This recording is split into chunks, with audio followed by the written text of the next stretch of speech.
Boa noite, pessoal. Vamos esperar um pouquinho, então. Agora 20 horas, precisamente. Logo, logo estaremos iniciando aí a nossa conversa com o Lucas. Eu peço por gentileza, se vocês puderem me dizer como é que está o áudio aí, se está legal, se a conexão está rápida, está rolando bem.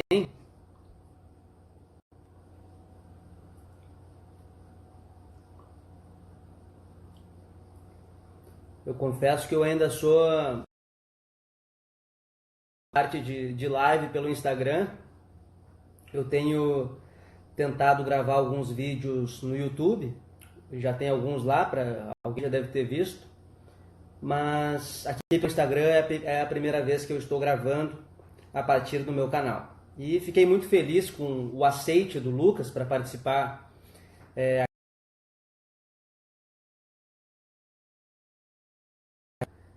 do direito penal, né, que é a área na qual eu atuo mais, e junto com as propedêuticas, os meus alunos, enfim, têm acompanhado.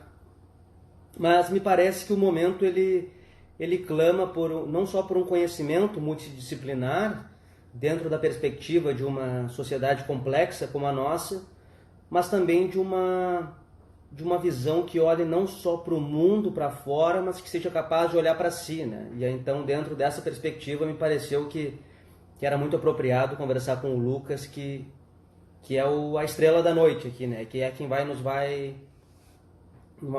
dizer como é que funciona esse esquema de saúde mental. Então já passamos uns minutinhos aí, gente, vou chamar o Lucas já, para a gente dar início. Vamos descobrir aqui como é que faz isso agora.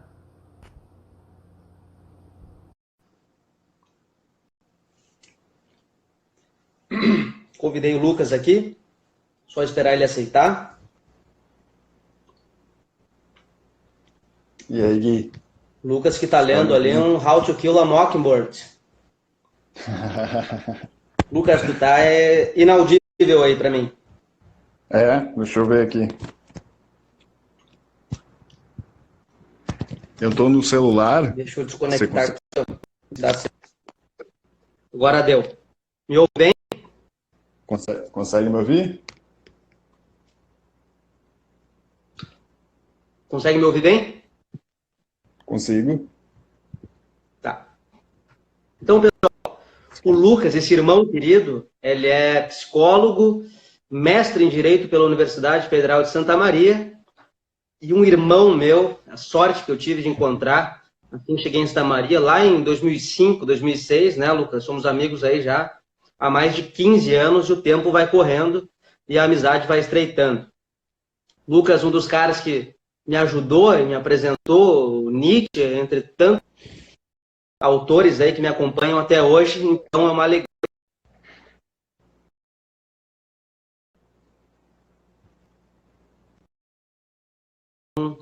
Deu um bug. Então, além de tudo, o Lucas é guitarrista, vocalista de uma banda aí da cidade, a Triex, mas eu vou deixar que o Lucas se apresente aí para vocês, pessoal, que eu acho que ele tem mais condições de dizer quem ele é e como é que funciona a pesquisa dele, a atividade dele como psicólogo e o quanto isso é importante. Então, Lucas, te apresenta para a galera aí. Então, né, é um prazer estar aqui, né, Gui? Eu não sei se vocês estão me ouvindo bem. Estão ouvindo? Vocês Sim. conseguem ouvir? Prazer estar aqui, né? Vou repetir tuas palavras aí, você é um grande amigo meu, sabe disso.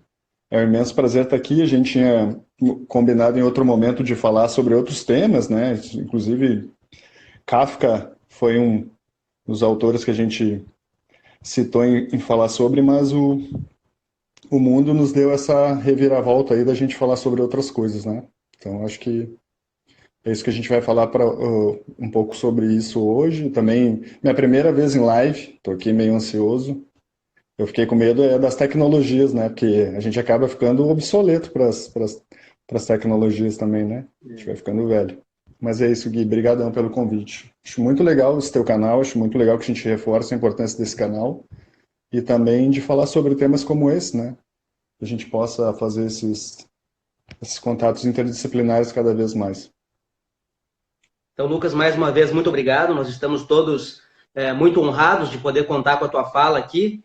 E nós combinamos de fazer de uma forma mais informal, né? Nada pré-programado, uma conversa que vai se confundir muito antes com uma socialização de angústias e de afetos, né? Dentro de um circuito de afetos maior, e tentar transformar um pouco desse momento, tirar ele dentro dessa perspectiva de tristeza que vai nos dominando, para pensar em como a gente pode visualizar isso também como uma potência e como uma forma de crescer e de fazer esse viver, né, esse viver filosófico, pensando também dentro da perspectiva da saúde, não só física, não só social, mas da saúde mental. Então, começaria te perguntando, assim, Lucas, o que é exatamente a saúde mental? Assim, como a gente poderia, não sei se é um jeito adequado de pensar isso, categorizando, mas o que é a saúde mental e qual é a importância dela?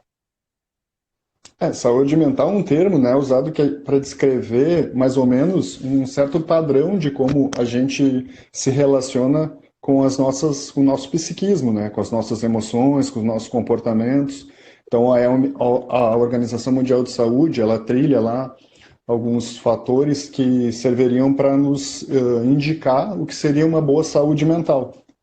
Claro que eu acho muito legal que isso aconteça, acho extremamente importante. O tema da saúde mental vem crescendo cada vez mais, né? E cada vez mais jovens têm se aproximado da psicologia e da importância de lidar com as emoções. E é importante que a gente pense isso e fale cada vez mais sobre saúde mental, né? Mas o que eu queria deixar claro inicialmente é que a OMS também fala é que a saúde mental tem um cunho muito singular, né? Porque a gente lida com as emoções de, por exemplo, da Finlândia, né? Opa, caiu aqui. Dos Estados Unidos e outros países, enfim. Então, é importante que a gente trilhe um pouco do que a gente considera como a OMS, os princípios básicos, né? Como saúde pública, bem-estar social, essas coisas, mas o resto a gente vai tentando construir um pouco a partir de nós mesmos. Acho muito legal que a gente pense através da singularidade da saúde mental. Por exemplo, o Gui lá toma seu mate enquanto... Pode falar.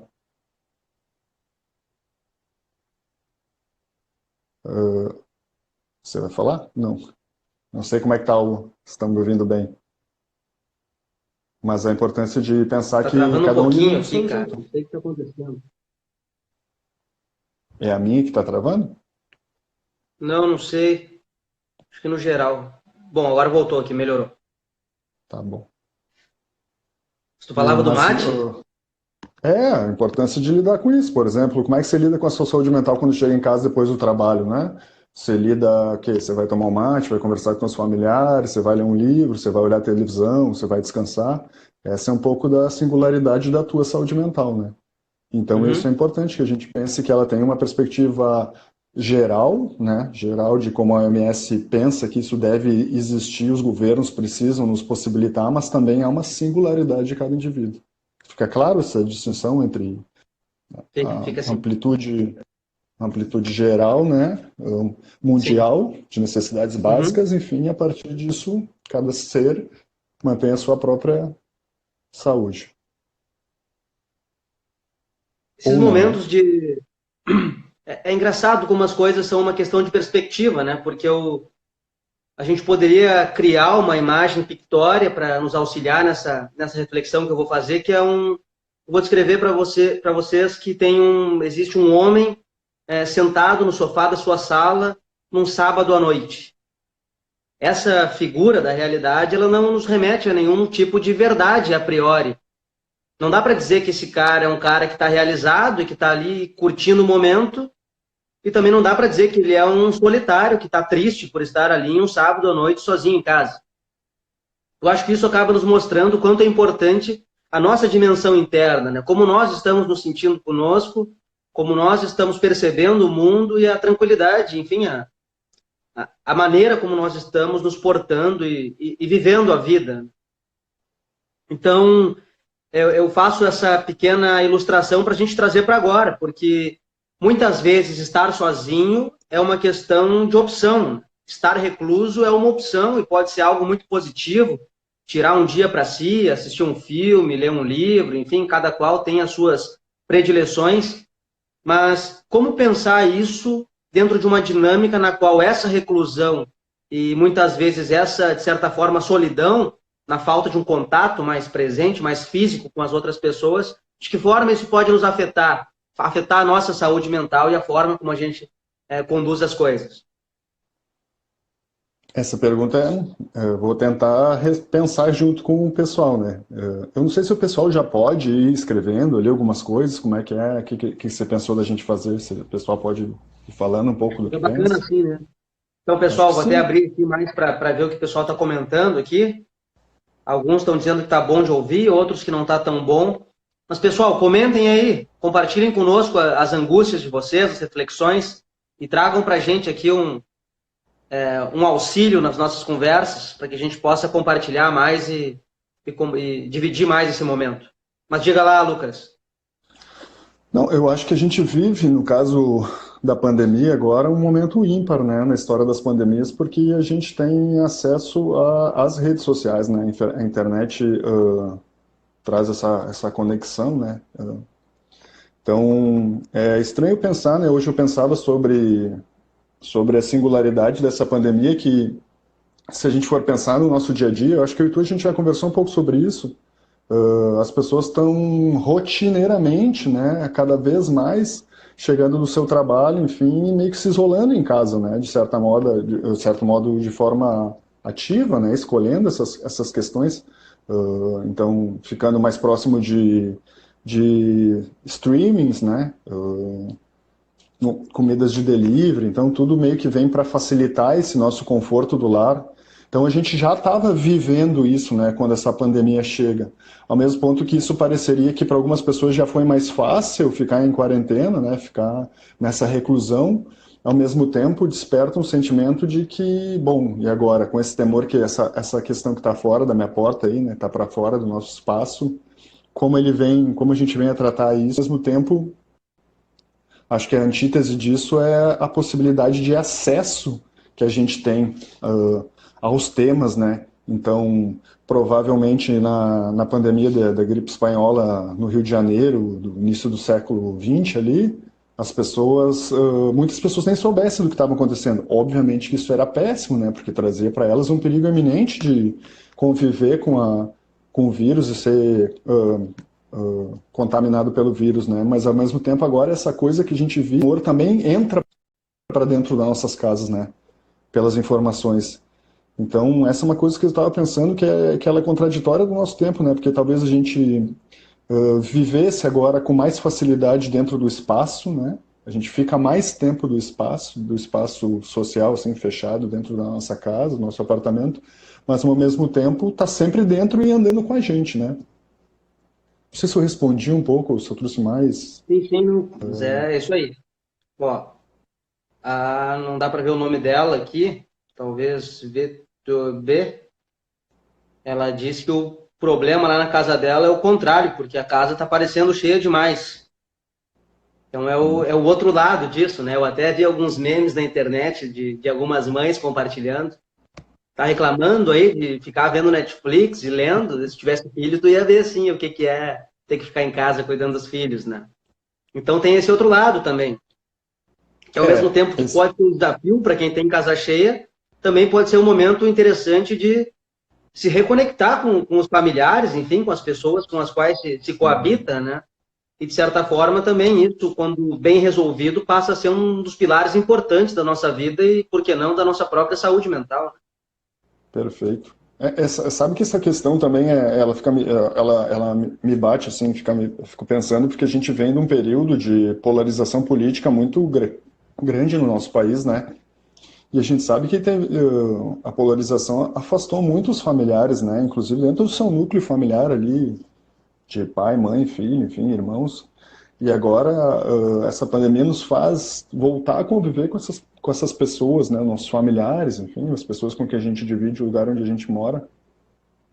E tem também esse estresse, essas questões, né? E eu acho que isso é bem complexo, né? E aí uma das coisas que meus pacientes, até então onde eu estava atendendo, estão se perguntando, né? Como conviver com isso nesse momento. assim, a princípio, a primeira questão que eu falo parece ser meio clichê, mas eu acho que não tem outra coisa, é da forma que a gente se comunique com essas pessoas de novo, de uma forma não violenta, né? Acho que a gente aprenda gestos e de empatia novamente, que a gente possa reestruturar esse lugar, né? Da família, do carinho, do afeto. Eu sei que parece meio óbvio, meio simplório da minha parte falar assim, mas é que a gente está recluso. E aí a gente não tem muitas estratégias para lidar dentro de um ambiente pequeno ou grande, às vezes, com familiares, né? E a minha e os psicólogos em geral têm sugerido que é isso, que a gente possa tentar retrilhar, reinventar a nossa forma de lidar com a família. E uma pergunta assim, dentro da tua prática clínica, Lucas, tu tem percebido alguma alteração muito substancial nos teus pacientes nesse momento agora, ou há uma mudança assim que se pode atribuir a esse momento, ou mais ou menos assim, talvez um É que, agudizar de alguma questão pretérita? na verdade, a minha relação com a clínica no espaço ali fechado, ali, né, onde eu atendo. Como o vírus chega no Brasil, em tese, né, ou a pandemia e o isolamento é sugerido, o distanciamento social e a quarentena é sugerido a partir do final da semana passada, então eu peguei muito pouco tempo de contato com eles sobre isso, né? Ainda havia aquela questão de uma certa de um certo desconhecimento do vírus, do que ele causava. Eu acho que esse foi uma coisa que a gente cometeu, talvez, eu acho que todo o planeta, né? Eu acho que a gente meio que não confiou no potencial do estrago, né, do vírus. Então, assim, essa semana eu já não atendi, enfim, então atendi só na segunda-feira, enfim, depois não atendi mais o pessoal. E eu não estou tendo contato direto com eles, né? Eu vou retomar a partir de semana que vem, já vou conversar com eles para retomar através de atendimentos online, daí. Então eu não observei isso, nesse caso, diretamente, né? Mas aí eu entrei em contato com eles pelas redes sociais, pelo WhatsApp, e eu senti que alguns lidaram bem, então têm lidado bem com isso, mas também tem uns que já tinham predisposições à crise de ansiedade e sintomas mais depressivos, estados depressivos, esses estão em cuidado redobrado, tem uma atenção mais redobrada. Lucas, tem uma pergunta importante aqui para ti, que na verdade é da Cabarreto 21, que é uma pessoa que já tem problemas de saúde mental. Qual a maneira de não agravar isso nessa época de pandemia? E mais do que isso, já aproveito para perguntar: a pessoa que, em tese, não tem um problema de saúde mental, ou que não sabe que tem, e começa a se sentir um pouco, enfim, um pouco sufocada nesse momento, e começa a sentir alguns pré-sintomas de algo que talvez venha a ser uma possível doença mental, enfim. Há alguma sugestão, assim, fora da parte clínica, alguma prática terapêutica, uma autoprática terapêutica que tu recomende para essas pessoas, assim, um cuidado? Eu vou tentar responder a tua questão primeiro, que foi a que eu peguei melhor, depois a gente volta para a pergunta, acho que é do Kesley, né? Do Kesley Barreto, isso? Do K. Barreto? Acho que é isso? É, Sim, é isso, isso. do Kesley. Mas assim, primeiro que eu acho que a ansiedade é um dos grandes fatores iniciais para desenvolvimento dos transtornos mentais, né? Só que pensem, né? O fato de que é uma situação extremamente estressora e por si só, mesmo pessoas que não têm nenhum histórico de transtorno mental, ela já desenvolve sintomas de ansiedade que são característicos de uma pandemia, de um desastre. Então, eu acredito que todos nós estamos passando em algum momento por essa ansiedade da incerteza, né? Porque a ansiedade é sempre medo do futuro, né? Então, essa incerteza que é colocada para nós, ela acontece com todos nós. Assim, a recomendação para essa primeira questão que você está me falando, eu acho que a segunda questão é um outro tema, né? Mas essa primeira aí que você me coloca, pelo que eu entendi, é disso. Assim, eu acho que a ansiedade é uma coisa que todos nós sentimos. E se ela se apresenta numa situação como essa, a minha sugestão é a de aceitação desse sentimento. Acho que a gente precisa aceitar que a gente está ansioso, né? E deixar que essa ansiedade vá conversando um pouco com a gente. Claro, aí eu estou falando em casos não de transtornos de ansiedade generalizada, ou mais característicos como transtorno e doenças mentais, de fato, mas a princípio pessoas que não têm histórico, né? Que elas possam aceitar esse sentimento e até as pessoas com histórico.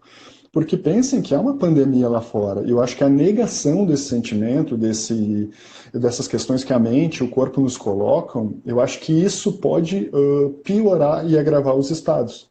Então, como que eu faço, por exemplo, para lidar com a minha ansiedade, né? Porque não pensem que eu, como eu sou terapeuta há um tempo já, e, enfim, lido com isso, que eu não fiquei ansioso, assim, eu acho que ontem a ficha caiu para mim assim, ela pegou bastante mim porque eu vi uma infectologista nova-iorquina falando sobre o caso na TV, eu estava acompanhando o CNN, e aquilo mexeu bastante comigo, assim, porque eu vi ela falando algumas coisas, assim, do que está acontecendo em Nova York, e eu acho que ali, aquele primeiro momento, aquilo chegou em mim, né, porque eu acho que a gente viveu um período, e tem muita gente que vive um certo período de negação ainda, né, sobre o que está acontecendo. Enfim, a negação a gente sabe, né, que é na pirâmide lá, na ideia de Kleber-Ross, ali dos estágios do luto, né, ela é o primeiro sintoma.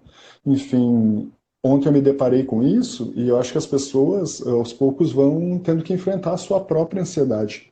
Mas aí minha sugestão é que a gente converse consigo mesmo, né, e se escute, tente se tratar bem, se tratar como um amigo, se escutar. A autoestima passa muito por isso, né?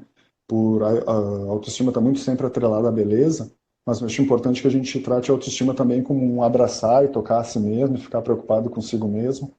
E eu acho que o primeiro passo para essa primeira questão que tu coloca é isso. Eu acho que a gente precisa se escutar, ouvir essas emoções, ouvir os sentimentos, a tristeza, ouvir a ansiedade e aceitar que isso é colocado porque realmente há, né, um perigo lá fora, né? Segunda questão do Kesley era sobre como pessoas que já têm um histórico de transtorno mental, é isso? Você pode repetir aí? Deixa eu procurar aqui. Como Uma pessoa pessoas que que já já... tem problemas de saúde mental. Qual maneira de não agravar isso nessa época de pandemia? E da Vitória Aí... Tebe, ou Uhum. Tebe, o que tu sugere para pessoas que estão tendo que ficar em quarentena com familiares tóxicos e não tem outra opção que não seja essa? Então, vou tentar seguir a ordem aí da pergunta do Kesley, depois a gente vou para a da Vitória. A primeira do Kesley é ser um paciente, uma pessoa que tem histórico, né, de transtorno mental. Enfim, ela já procura o atendimento, ela já tá em atendimento, ela faz uso de medicamentos, né, ela sabe que ela tem transtornos mentais, já está diagnosticada, acho que esse é o primeiro passo. Se a pessoa sabe disso, né, eu acho que ela precisa conversar com o terapeuta dela, enfim, ou buscar, de certo modo, alguma referência profissional para saber como lidar melhor com isso, né? Tô aqui pensando naqueles casos que já tem um terapeuta, né, um psiquiatra. Se não, há a possibilidade de procurar esses atendimentos.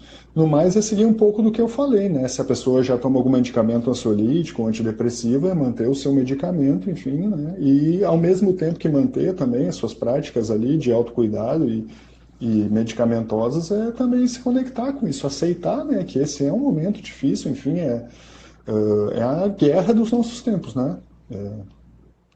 A gente achou que talvez não fosse vivenciar, né, algo desse tamanho, mas a pandemia do corona é a guerra do nosso tempo. E não sei se eu respondo, enfim, mas fica aberto também, acho que isso. E a questão Aproveitando o da tempo, Lucas, antes de ir para a próxima, tu vai fazer atendimentos virtuais aqui, caso alguém queira entrar em contato contigo, eventualmente, como é que pode te Uhum. encontrar aí? A partir da semana que vem eu vou conversar primeiro com os meus pacientes, né, os que eu já tenho, para ver como é que a gente pode resolver essa questão, se eles vão querer, se eles não vão querer, e acho que a princípio, no segundo momento, depois que eu resolver essa questão, né, eu acho que sim, acho que com certeza as pessoas podem me procurar, né. Aqueles que eu conheço, já os meus amigos nas minhas redes sociais, né, tu faz parte delas, vocês veem, acompanham que todo dia eu faço alguma postagem referente a isso. Olha, gente, eu estou aqui, assim, como um ser humano, né? E vocês podem me procurar, enfim, se for coisas pequenas, assim, que eu possa ajudar, isso não precisa nem ser cobrado, né? Mas agora também tem o meu trabalho, né? Que são duas coisas distintas, enfim, tem casos que realmente eu preciso dar um acompanhamento mais diferencial, e mais singular e mais fechado, né? Mais a dois, assim. Mas a questão da Vitória ali é isso, Vitória. Eu não sei se tu acompanhou o início da live, né? A gente já tinha falado um pouquinho brevemente sobre isso, mas assim, como a gente está recluso, enfim, a gente vai ter que conviver com essas pessoas, eu acho que faço um convite que, quem sabe, a gente possa desenvolver empatia por essa situação, em primeiro lugar, né? E tentar uma aproximação no mínimo temporária, que é, bom, se depois você puder sair da quarentena e da reclusão e sair e não estar mais com essas pessoas tóxicas, bom, ok, né? Você vai sair depois. Mas esse momento onde você está diretamente com pessoas e não tem como sair desse espaço, não tem como sair daquele lugar, a minha sugestão é que a gente possa, todos nós, né, tentar transformar isso da forma mais saudável possível. Né? Porque pensem, todo mundo está em pânico, né? Assim, todo mundo não, né? Acho que talvez tenha generalizado, mas o sentimento geral é de ansiedade. Então, as relações, com o passar do tempo, elas vão ficar mais espinhentas, né? E coisas do dia a dia, assim, traços das personalidades que as pessoas vão trazendo, elas vão aflorando nesse sentido, né? Mas uma coisa que ajuda a pensar, que eu sempre cito com meus pacientes, é a despersonalização, né? No caso, eu convivo com pessoas ali, enfim, que eu percebo em primeiro lugar que estamos todos, né, em situação calamitosa, enfim, e ansiogênica, e depois, no segundo momento, os ataques pessoais que possam surgir, eu tento fazer com que aquilo não me atinja, né, do tipo, não, eu sei que você está nervoso, eu também estou nervoso, como é que a gente pode resolver essas questões? A gente vai ter que conviver nesse espaço por esse tempo, como é que a gente pode fazer para lidar melhor com tudo isso?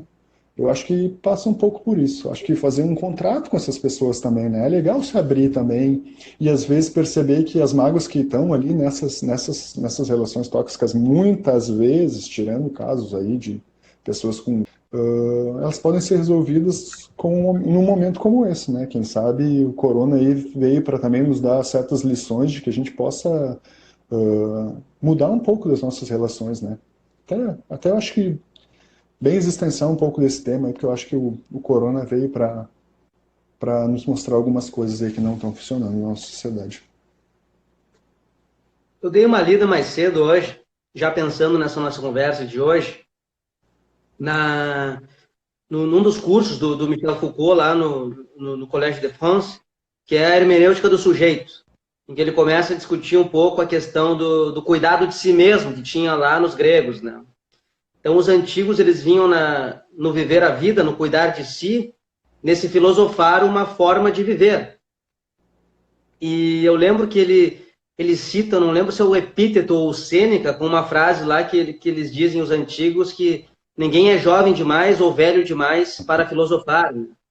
E nesse sentido de pensar a filosofia ou filosofar como um estilo de vida, né, como uma forma de cuidar de si mesmo, eu fiquei pensando que talvez esse nosso momento seja um momento propício para que justamente a gente retome esse tipo de prática, que a gente consiga, dentro desse espaço que nós temos e tempo para refletir melhor sobre a nossa vida, que a gente identifique aquilo que nos faz bem, que nos ajuda, que de repente vai ser ler um livro, de repente vai ser uma boa dose de meditação diária, ou vai ser uma boa conversa, ou vai ser, enfim, a prática de um exercício físico em casa.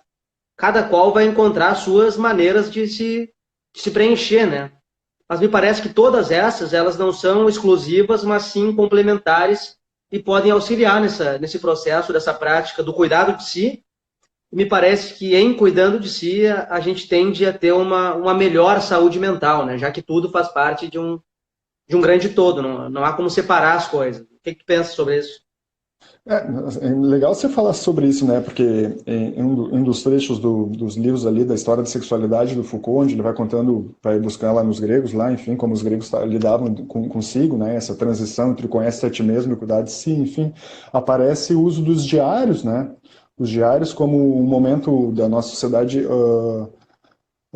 ocidental, onde os filósofos vão se conectando com escritas sobre si, né? Eu acho isso fantástico, eu acho maravilhoso que a gente possa pegar um caderno velho, eu acredito que todo mundo tem acesso a isso em casa, que a gente possa separar um caderninho ali, uma caneta, e fazer anotações durante o dia, não durante todo o dia, mas falando um pouquinho sobre, escrevendo um pouquinho como tem se sentido, né? E colocando ali, tentando, se conectando com as suas emoções aos poucos, né? E como tem sentido, hoje não acordei muito bem, uh, enfim, melhorei durante a tarde, à noite já estava mais tranquilo, e assim sucessivamente. Eu acho que o diário é um bom indício. Os terapeutas em todas as áreas indicam o diário como sim, uma prática de, a gente pode chamar de cuidado de si, né? Mas de autocuidado, enfim, e como uma prática terapêutica. Acho que isso é bem importante. Você falou da meditação, acho que começar uma meditação ou alguma coisa nova, botar aquelas séries em dia podem ajudar, né? Os livros que a gente queria começar a ler, aprender a tocar um instrumento, de repente, se tiver possibilidade, obviamente, bom, essas coisas são singulares de cada um, mas a meditação, só alerto que para casos de pessoas com transtorno de ansiedade, muitas vezes elas não são indicadas, né? Há estudos que mostram que pessoas com transtorno de ansiedade generalizada, a meditação pode aflorar ainda mais né, o seu transtorno. Então, é tomar cuidado um pouco com isso. Porque as pessoas me perguntam muito, né, porque eu medito há 5 anos, enfim, as pessoas perguntam, Lucas, eu abandonei a meditação porque eu não consigo silenciar a mente, né? Mas meditar é exatamente, acho que o primeiro passo da meditação é perceber que a mente é inquieta, né? Eu acho que ter consciência que a natureza da mente é emitir ruídos, eu acho que isso aí é um grande início. Não tem problema se você não conseguiu aquietar a mente. Talvez os monges tibetanos que estão há mais de 30, 40 anos meditando, eles também não conseguem. Eles lidam melhor com a mente, né, e consigo mesmo, porque eles sabem que a mente é ruidosa, né? Essa é a natureza da mente, produzir pensamentos. O único passo apenas que os difere da maioria de nós, aqueles que meditam, não meditam, enfim, é que eles não se deixam levar pelos seus pensamentos, né? Eles têm consciência que a mente é ruidosa, depois eles vão escutando os seus pensamentos, vão vendo que, né, os pensamentos são tipo um rio e não param de passar, ou nuvens, enfim, e depois eles escolhem qual pensamento ouvir, né? Então eles não se colam a alguns pensamentos. É um pouco isso. Então acho que o primeiro grande passo da meditação é sobre isso, e retoma os cuidados para quem tem ansiedade generalizada, que talvez meditar não funcione para todo mundo, né? Porque eu percebi que tem uma onda, e eu já me peguei fazendo isso, de todo mundo falando, medite, é muito legal meditar, todo mundo tem que meditar, e não funciona para todo mundo daí. Antes de ir para as perguntas, eu só queria fazer mais um comentário a respeito da questão do diário. Uhum. Eu tenho lido um autor chamado Nicholas Taleb. É um cara bem polêmico aí, tem um pessoal lendo ele, e eu comecei a ler também para acompanhar um pouco das ideias dele. E tem uma passagem lá do livro que eu estou lendo agora, que se chama A Lógica do Cisne Negro, em que ele fala a respeito de um jornalista que vive em Berlim, lá no pré-Segunda Guerra Mundial. E que esse jornalista começa a manter um diário. Porque, veja o mote, quando a gente olha para o passado, a gente começa a achar uma série de explicações e de evidências para algo que era iminente. Por exemplo, é muito fácil a gente olhar ali agora para o final da década de 30, ali, ou para o final da década de 20, e começar a ver sinais de que uma Segunda Guerra Mundial poderia acontecer. Mas, na verdade, quando a gente está no olho do furacão, a gente não consegue enxergar assim com tanta clareza. O que no futuro serão sinais claros de como nós deveríamos estar agindo agora não há possibilidade de ser tão claro assim. E o que é interessante nesse livro desse jornalista que vivia na Alemanha lá no pré-Segunda Guerra, é que ele mantém esse diário e depois ele publica esse diário.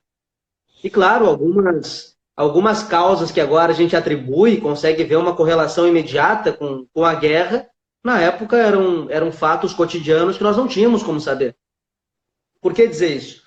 Porque talvez manter um diário agora nos ajude a pensar melhor esse tempo no futuro também. Além dessa prática ser terapêutica, como tu mesmo acabou de nos ensinar, também tem esse segundo caráter, esse segundo viés, que é um viés de complemento, de auxílio, de compreensão do mundo, que só vai ficar um pouco mais claro no futuro, né? Depois não adianta a gente olhar para trás e dizer eu devia ter feito isso, eu devia ter feito aquilo. Eu acho que nós temos que ter um princípio máximo de precaução nesse momento e, enfim, né, cuidar da gente, né, ter um cuidado de si, mas também um cuidado dos nossos aí no maior limite possível.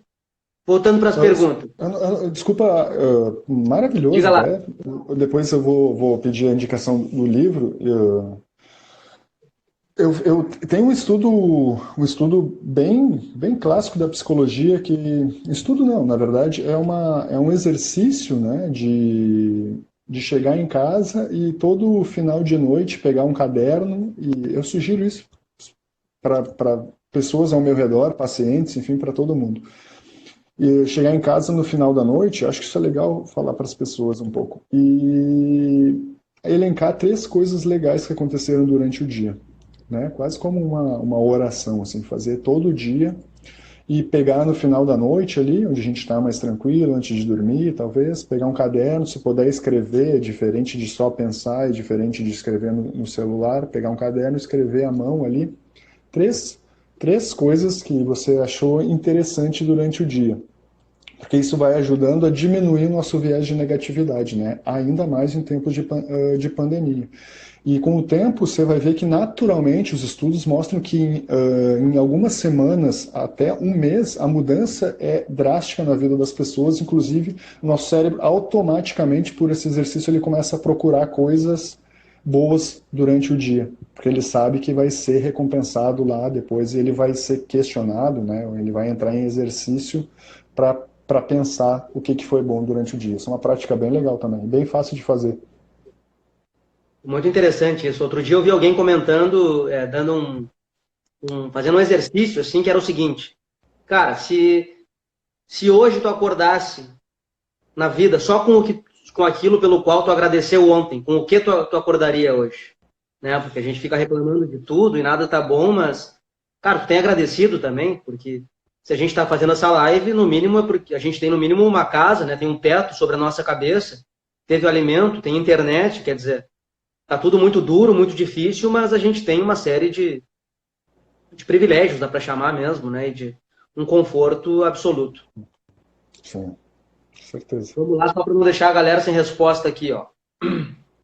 A Rogéria Pitaluga, minha madrinha amada, quer saber o que fazer, se ela chora ou se ela vai para a rua, que ela não aguenta mais ficar em casa sozinha. Não. Quer responder? Quer sua madrinha ou você quer que eu responda?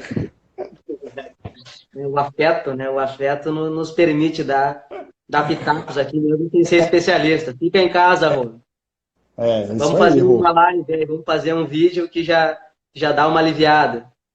Exatamente. Sair só pro necessidades extremas, né? Acho que é isso aí. A Vânia, minha prima querida, sobre as Não mídias tem problema sociais. também chorar.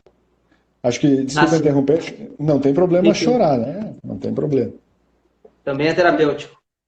com certeza. Ó, sobre as mídias sociais, já temos tanta informação. Isso, de certo modo, acaba causando mais pânico.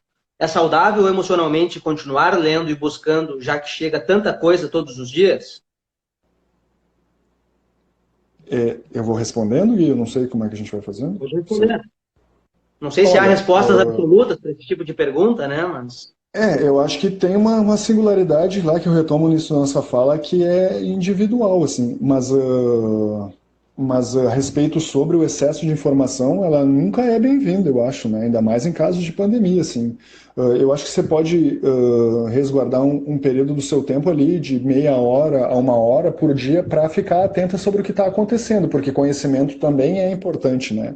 Então, dedique um tempo do seu dia para isso, ali, meia hora, uma hora, e depois disso vá fazer outras coisas. Eu acho que ficar em excesso sobre isso, os estudos mostram que se a gente ficar focando muito num objeto, e aí é bem nietzscheano, né? Se você ficar olhando para o abismo, o abismo vai te olhar de volta, né? Então, fica fazendo isso. Aliás, não fica fazendo isso. Eu mantenho essa postura de tentar se disciplinar para manter apenas um tempo, uma pequena parcela do seu dia para acompanhar notícias de sites confiáveis e tentar evitar fake news, essas coisas. Hoje em dia é bem mais fácil da gente perceber o que é verdade e o que não é, né? uma pergunta boa para ti aqui, ó. Eu acho que cai em um dos eixos da tua pesquisa no mestrado. Como melhorar a atenção plena de trabalhadores da saúde que estão atuando nesse momento de pandemia? Cuidado dos cuidadores, né? Uma questão sim. importante que às vezes acaba negligenciada. Sim, eu acho, diferentemente da minha experiência com tragédias, né, um desastre que foi quando, inclusive começou comigo e contigo, né, e o Matheus, a gente ia até lá o Farrezão, aquela época, aquele dia da Kiss, enfim, durante o meu período onde eu fiquei como cuidado dos cuidadores, ali na equipe de cuidado dos cuidadores, a gente vivia uma outra realidade, e acho que isso é um ponto importante da minha experiência, que depois eu fui pesquisar no mestrado, né? Que quando a gente está numa situação como aquela, a gente muitas vezes aparece, o cuidador aparece como, ou a gente aparecia, né? E aqueles cuidadores como muitas vezes heróis, o que não é tão bom, né? Mas pessoas que vinham para ajudar.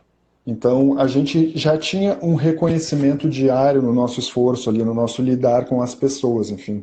E a gente trilhava coisas bem básicas, assim como alimentação, exercícios, uma parada para conversar, isso tudo é extremamente importante. O que eu percebo, eu não sei porque eu não estou lidando diretamente com os desastres, até eu quero ver se eu consigo, de alguma forma, ajudar como eu posso, mas é que diferente dessas vezes, das outras vezes, né, dos outros tipos de desastre, é que os profissionais que trabalham na saúde, eles podem conter na fantasia das pessoas o vírus. Você entende como é diferente? Então, eu estava lendo relatos de profissionais da enfermagem em São Paulo, onde eles estavam pegando o metrô de branco, né, com a roupa já para ir trabalhar e as pessoas empurrando, tirando coisas neles, xingando eles. Então vai ser muito difícil, muito mais complicado de lidar com a saúde mental nesse caso. Porque imagine, na época do desastre da Kiss, né, eu ia lá para ajudar as famílias e os meus colegas, né, era isso que a gente fazia, a gente trabalhava com os nossos colegas e cuidadores em geral. No meu caso, foram enfermeiros, né, experiência com enfermeiros. Mas a gente chegava lá e eles sabiam que a gente vinha ajudar. Imagina que hoje, por exemplo, se eu chego em algum lugar, enfim, e saio, né? Eu vi relatos de médicos falando e pessoas chegando em casa depois e a família meio que com medo, né? Você entende a diferença disso? Sim. É drástica, assim, é um abismo, né? É muito grande a diferença entre a minha experiência, o que eu pesquisei no mestrado como protocolos de emergência, é o papel do psicólogo em desastres, do que dessa experiência de pandemias, né? Onde o vírus é invisível, enfim, e a gente não enxerga e como, assim, realmente eu não saberia dizer como fazer nesses casos assim. Mas eu acho que tentar focar nessas questões, enfim, tentar cuidar de si, como a gente já falou, de certo modo, né? E saber também que as pessoas estão em pânico, né? Algumas delas também. E tentar lidar um pouco com isso, né? Tentar despersonalizar. E eu acho que conhecimento, uma fala branda, uma fala mansa ali, para tentar indicar para essas pessoas que a gente trabalha com saúde, mas de certo modo, a gente tem os nossos cuidados também para evitar, né, o contágio para outras pessoas. Vamos ver se tem alguma pergunta aqui. Não me lembro se tinha mais perguntas. O pessoal está debatendo aqui a questão do convívio familiar. Acho que, mais uma vez, é bom frisar que talvez a tolerância, né, se não uma empatia e uma compreensão plena do outro, pelo menos uma relativa tolerância, né? Aquilo que tu falou antes, de pelo menos uma trégua, né? Se não for possível a paz. Então, nesse momento, é ter essa tranquilidade aí e evitar maiores problemas. O que me parece é que essa pandemia, ela individualmente, assim como tanto tem falado, ela não é tão grave, mas quando a gente pensa ela coletivamente, aí sim é que mora o perigo, né? Então também ter essa empatia para com aqueles que não gozam de uma saúde tão privilegiada quanto a nossa. Seja lá o pessoal que tem algum tipo de problema crônico ou de idade mais avançada, mas ter também essa compreensão e essa paciência, né? Na verdade, a atitude de cada um, de cada uma, ela faz parte de um todo muito maior, no qual é muito importante garantir a saúde pública, né? Garantir o bem-estar do coletivo. Afinal, o Estado serve para isso, a nossa vida em sociedade nos demanda isso, a gente precisa ir por esse caminho, né? Então também não esquecer disso.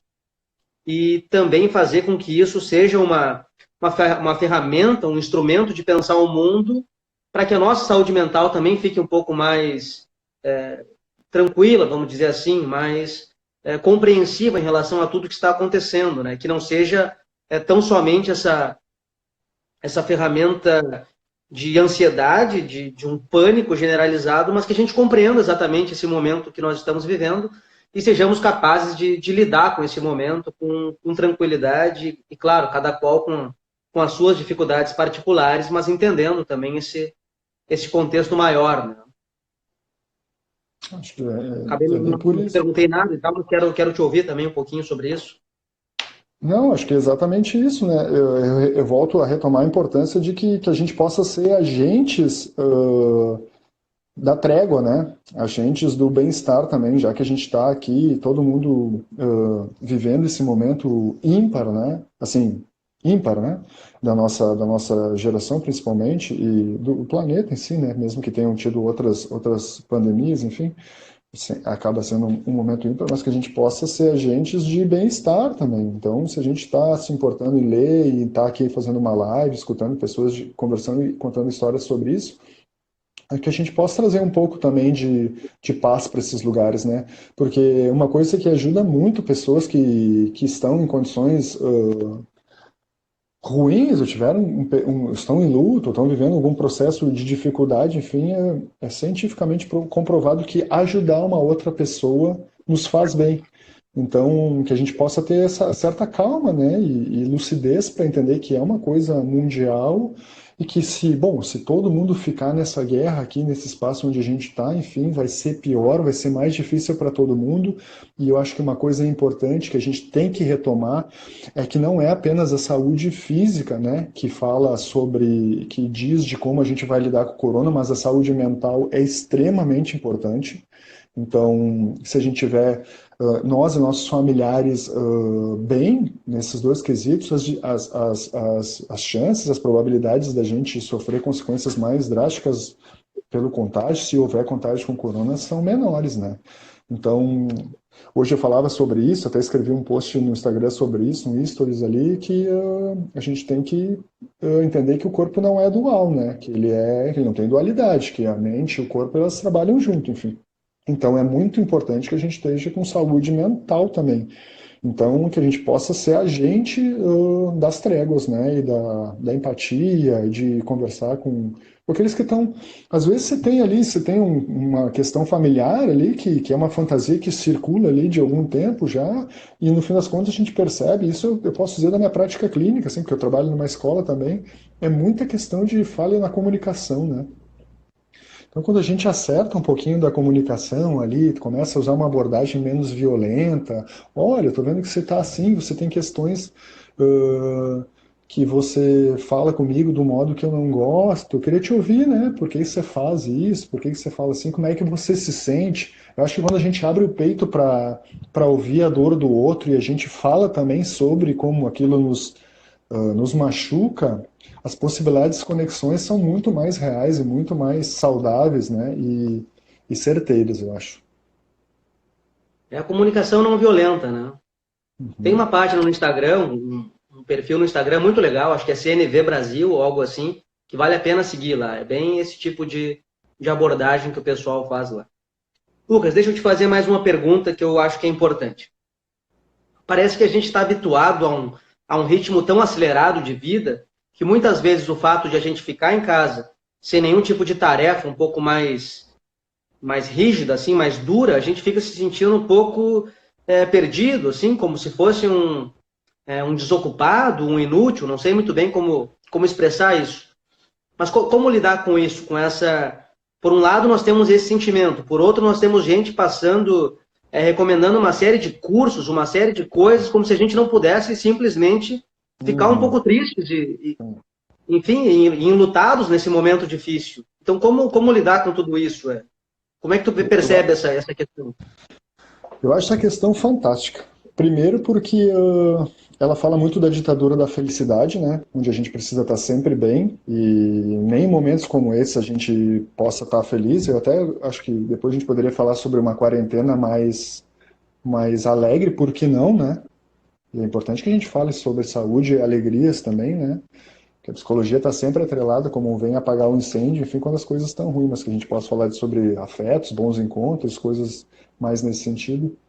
Mas primeiro essa questão que a gente precisa estar sempre bem e os estudos comprovam que quanto mais a gente se conecta com as nossas emoções, a gente tem maior maturidade emocional, né? Parece meio. As pessoas têm uma tendência a dizer que você é frágil, você é chorão, você é sensível, enfim. Mas as pessoas que expressam e se conectam melhor com as suas emoções, assim, elas se deixam ser levadas pelas suas emoções, até mesmo a raiva, quando a raiva não é agressiva, elas têm, pelo viés da psicologia, maior maturidade emocional. Acho que essa é a primeira questão, né, de que a gente vive sobre essa ditadura da felicidade. E isso é bem grave, né? Extremamente grave. E a segunda questão é o processo de subjetivação do lugar da produtividade do trabalho da nossa vida, né? De como a gente não consegue parar e por mais que sejam minutos do nosso dia que a gente se pare e a gente se sente mal, eu acho que a gente tem que lidar um pouco com isso, enfim, né? Tem várias coisas que a gente pode abordar sobre isso. Uma história que eu sempre conto é que uma vez eu estava de folga num dia, faz algum tempo já, isso talvez você tenha acompanhado, e eu postei no Facebook que eu ia sextear à tarde, né? Que eu fui sextear, assim, dormir à tarde, né? Que era um dia que eu tinha mais livre, e eu não consegui porque eu fiquei me sentindo culpado. E eu escrevi isso no Facebook, né? E assim, ó, foi uma chuva de comentários, de pessoas falando que se sentiam assim, enfim. E aquilo me despertou um sentimento que, né? Que eu já percebi, enfim, de que a gente não se deixa descansar, né? Porque a gente se sente improdutivo. Mas o ócio é saudável, né? É isso que a gente, inclusive, indica para os pais na escola onde eu trabalho, né? Que as crianças têm que brincar, que a gente tem que descansar, que há períodos para o trabalho, mas também há períodos para o descanso. Quem está trabalhando em home office, parece no início, eu acho que muitas pessoas, e eu vi, né? Eu escutei essas coisas, as pessoas tiraram isso meio como umas férias, né? A quarentena vai ser umas férias, né? Mas férias quando a gente tem liberdade para sair nos lugares onde a gente quer, né? Os lugares onde a gente quer conhecer e agora a gente está recluso, né? Então é muito, muito distinto.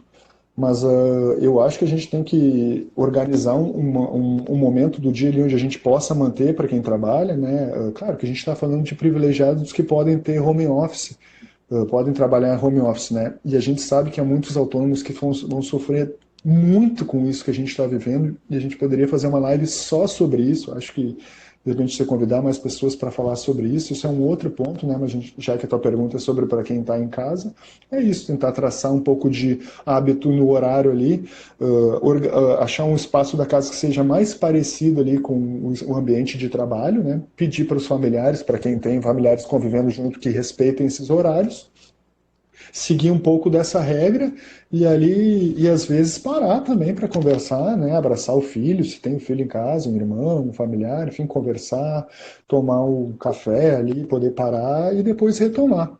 E assim que o horário de trabalho dito normal, seria o cumprido, né? Pelo que cada tipo de trabalho que cada um exerce, depois descansar como faria em qualquer outra situação. Não sei se Perfeito, muito obrigado. Vamos ver aqui uma pergunta do Will, uma pergunta pesada. Cara, eu acho que essa tua pergunta aqui a gente vai deixar para uma próxima live. O Will quer saber se as falas do presidente não podem se enquadrar na categoria de crime à ordem pública e, consequentemente, no caminho de um impedimento do cargo. O que a lei fala sobre? Vamos deixar para uma próxima essa, Will, mas é uma baita pergunta que dá mais uma hora de conversa aí. Mas, não sei, eu posso fazer uma colocação, não sobre essa questão mas a importância dos líderes em questões Por de favor. pandemia, né? Eu estava lendo uma pesquisa de estudiosos que falaram que durante o surto de Ebola na África, aquelas pessoas que não acreditavam, não confiavam nos seus governantes, elas tinham mais dificuldade para lidar com os protocolos de saúde. Ou seja, a importância da confiabilidade das nossas lideranças de representatividade, de saúde, de governo, enfim, e essas pessoas foram mais atingidas pelo Ebola. Enfim, essa é uma pesquisa que é fácil encontrar, se alguém quiser, depois eu posso indicar. E isso é comprovado, né? Foi comprovado através dessa experiência na África de que a importância das pessoas confiarem no seu líder, né? E quando o líder não corresponde àquilo que a gente acredita, enfim, ou ele não responde com exemplos, né, sobre aquilo que a gente espera, as dificuldades são bem maiores para nós, população. Até eu estava lendo sobre eu só vou pegar o papel aqui, como é que é o nome do Trudeau, o primeiro-ministro canadense, você sabe, Sim. acho que é Trudeau, né? O Justin Trudeau. Isso. O Trudeau, a mulher dele deu positivo para o corona, né? E ele acabou entrando em quarentena com ela, né? Ele ficou com ela e ficou também distante das atividades durante o período de quarentena. Ou seja, o povo canadense, ele percebe que há uma representatividade maior lá de uma figura de liderança que respeita os protocolos de saúde. Então, provavelmente, os canadenses vão lidar melhor com, por exemplo, não saiam às ruas, né? Ou lavem as mãos. Perfeito, Lucas. Muito obrigado. Cara, estamos avançando no tempo aqui, temos poucos minutos. Aproveito para te agradecer mais uma vez por ter nos honrado com a tua presença aqui no nosso canal. Acho que o pessoal gostou bastante. Deixo meu abraço aqui para todos os amigos, Code, a Jéssica, o Will, a Josele, a Rô, enfim, toda a turma aí que está conosco. E te liberar a palavra agora no final, Lucas, ao mesmo tempo que te agradeço, cara, para tu deixar uma mensagem final aí, se tu quiser falar um minutinho ou dois. O pessoal tá preocupado com a impaciência e com a irritabilidade, talvez algo nesse sentido aí, mas a palavra é tua. Fala pro pessoal aí. Bom, eu queria agradecer mais uma vez, Gui, por esse espaço, né? Eu acho muito importante, acho que foi genial a tua ideia de fazer isso. Enfim, para mim também foi um desafio, né? Porque eu também, assim como vocês, eu também tenho loco, né, nesse assunto, enfim. E dizer que isso, pessoal, há muita coisa sobre já surgindo no YouTube. Eu fiz algumas pesquisas, enfim, ontem e hoje sobre o assunto. Enfim, já tem muito material de psicólogos falando sobre como lidar com questões na quarentena. Eu acho que procurem conhecer. Esse tipo de conhecimento nunca é demais, né?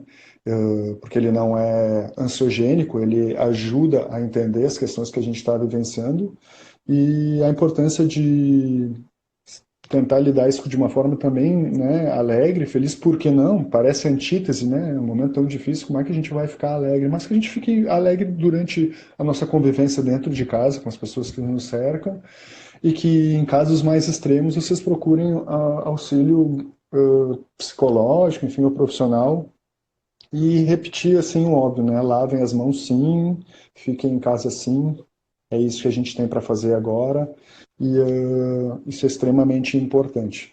Parece óbvio, né? E faz com que as pessoas se assustem porque o medo da população em geral, isso mostra em outras pesquisas de pandemia, né? Que as pessoas acham que mas é só lavar a mão, né? Isso não pode me garantir que vá ser. É muito pequeno esse protocolo, né? Mas é protocolo básico, né? É o protocolo que mais funciona, enfim. Então as pessoas muitas vezes disparam para ir em supermercados, enfim, e ficam nesse efeito manada de ir atrás de coisas que nem fazem sentido até então, né? Como comprar papel higiênico em excesso, enfim.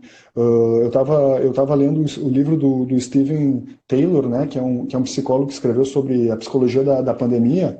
Coincidentemente foi um livro que ele lançou 3 semanas antes do Covid surgir na China, e ele fala sobre isso, né? Ele vai falar um pouco sobre os processos de cada um durante a quarentena. Ele vai falar do pânico que desperta a compra nas pessoas e por que o uso do papel higiênico.